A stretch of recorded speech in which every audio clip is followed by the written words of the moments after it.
আজকে আমরা উদ্যোক্তা মানসিকতার নির্দেশিকা বইটির মূল বিষয়গুলো নিয়ে একটু কথা বলবো।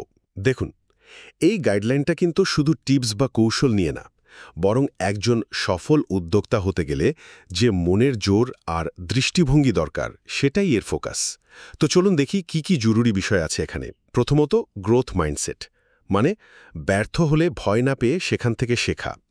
এই মানসিকতাটাই কিন্তু সাধারণ মানুষের ভুলের ভয় থেকে একজন উদ্যোক্তাকে আলাদা করে দেয়। দ্বিতীয়ত, একদম ঠিকঠাক মাপা যায় এমন লক্ষ্য ঠিক করা, অনেকটা স্মার্ট গোলের মতো, বুঝলেন?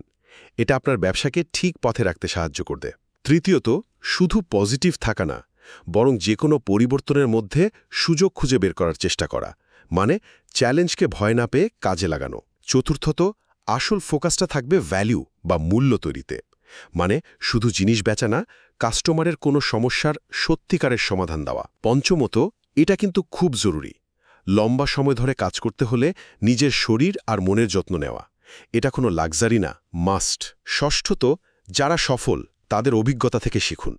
তবে হ্যাঁ, চোখ বন্ধ করে কাউকে কপি করা না, নিজের স্ট্রেংথ বুঝে পথ তৈরি করতে হবে। আর সবশেষে নিজের কাজের পুরো দায়িত্ব নিন, ভালো হোক বা খারাপ। সুযোগের জন্য বসে না থেকে নিজেই সুযোগ তৈরি করতে হবে। মোট কথা, এই গাইডলাইন বলছে সফল উদ্যোক্তা হওয়ার আসল ভিত্তিটাই হলো সঠিক মানসিকতা।